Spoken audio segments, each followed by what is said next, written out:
Vaqtning o'zi ham imtihon, u insonlarni ham, inshootlarni ham sinaydi. Yarim asr avval barpo etilgan muhandislik tarmoqlari bugun zamon talabiga javob berishi oson emas. Aholi soni ko'paydi, yuklamalar ortdi, eski kommunikatsiyalar esa yillar og'irligiga dosh bera olmay qoldi. Andijon shahridagi O'zbekiston ko'chasi ham ana shunday hududlardan biri. Qariyb 51 ming nafar aholiga xizmat qilib kelgan oqova suv tarmog'i o'tgan 10 yillar davomida jiddiy eskirdi.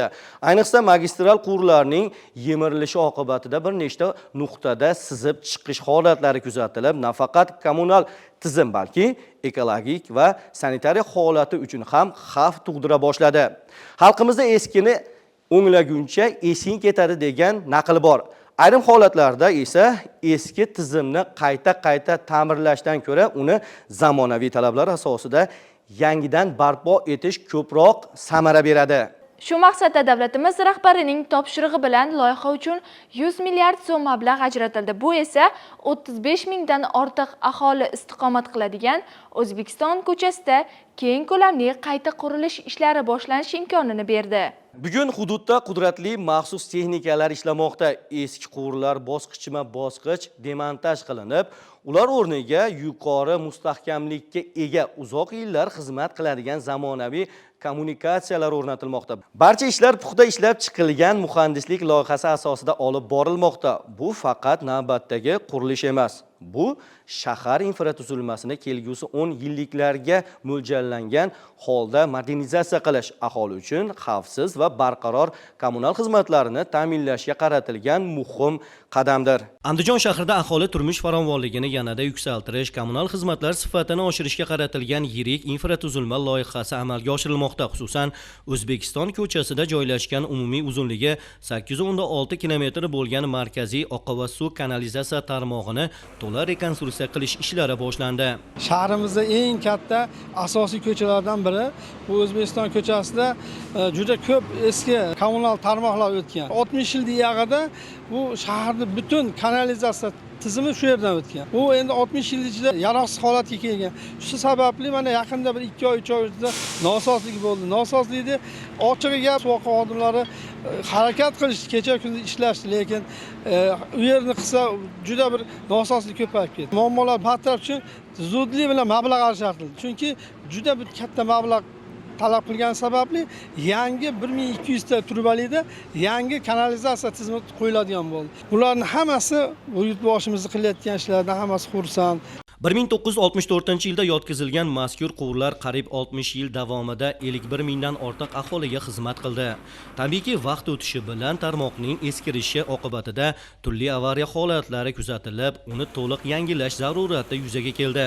Muammolarni bartaraf etish maqsadida ishchi guruhlar tomonidan tezkor choralar ko'rilib, aholiga uzluksiz xizmat ko'rsatish ta'minlandi. Bugungi kunda Andijon shahrimizni asosiy aholiga xizmat ko'rsatuvchi oqova suv tarmog'i rekonstruksiya qilish jarayoni mana kecha kundan boshlandi. Jami uzunligi hozirgi kunda birinchi bosqichimizda 806 kilometrni tashkil qiladi. Quvurimizni, tortilish quvurimizni diametri 800 qalinlikdan 1200 qalinlikkacha yetib boradi. Oldingi quvurlardan afzalligi buni afzallik tomoni stekla volokno deb atlanadi. Buni mustahkamligi, yaroqlilik muddati oldingi quvurlarga nisbatan ko'proq muddat xizmat qiladi. Hozirgi kunda bitta bosh quruvchimiz bor, quruvchi qo'yilgan hamda unga qo'shimcha yana 4 ta quruvchi biriktirilgan. Subpadriyat deb qo'yamiz, yordamchi tashkilotlar hisoblanadi.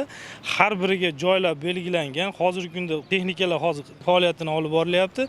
Undan tashqari davlat tashkilotini har bir sohaga tegishli joyi o'zlariga berilgan.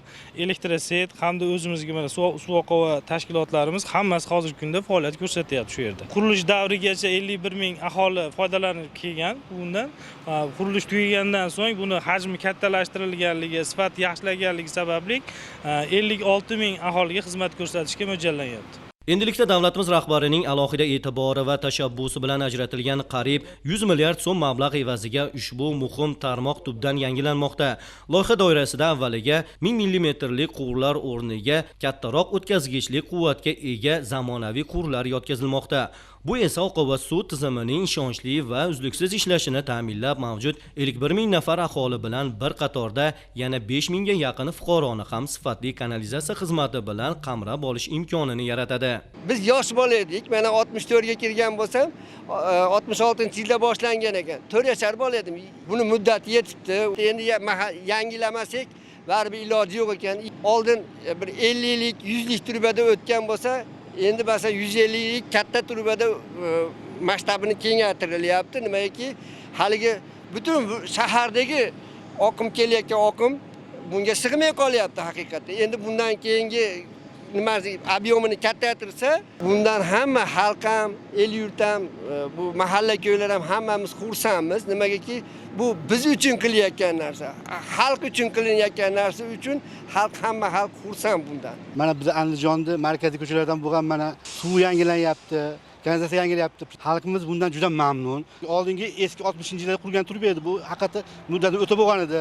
Mana endi prezident mablag'ni ajratibdi. Xalq shundan mamnun juda. Keyingi yilgi yoshlarga ham zamin bo'lyapti bu. 20 dan ortiq qudratli texnikalar Andijon shahrining O'zbekiston ko'chasidagi 8.6 kilometr maydonda qurilish, qayta qurish ishlarini boshlab yubordi. Bunga davlatimiz rahbari tomonidan ajratilgan 100 milliard so'm mablag' ushbu ishlarni sifatli va tezkor amalga oshirish imkonini bermoqda. Aytish joizki, ushbu hududdagi quvurlar 1964-yilda shaharning markaziy oqova suv tarmog'ini asosiy tarmoqqa tashlash uchun o'tkazilgan va yillar o'tib ushbu tarmoqlar nosoz holga kelib qoldi va ushbu tarmoqlardagi ta'mirlash ishlari amalga oshirilishi natijasida bu o'z holiga kelmadi. Natijada bu joyda tezkor shtab tashkil etildi va davlatimiz rahbari topshirig'iga asosan bu joyda 4 ta qurilish tashkiloti tomonidan qurilish, ta'mirlash ishlari boshlab yuborildi. Avvalgisi 1000 diametrlik bo'lsa, yangi tarmoq 1200 diametrli quvurlar o'rnatilmoqda va uning xizmat qilish muddati 100 yilga yetadi deb mutaxassislar kafolat bermoqda.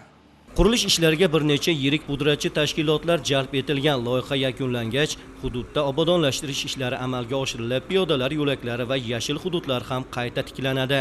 Eng muhimi, ushbu yirik bunyodkorlik loyihasini mamlakatimiz mustaqilligining 35 yilligi arafasida foydalanishga topshirish rejalashtirilgan. Bu esa yangi O'zbekistonda inson qadrini ulug'lash, aholiga munosib turmush sharoitini yaratish hamda inson qadri uchun tamoyili asosida amalga oshirilayotgan islohotlarning yana bir amaliy ifodasidir.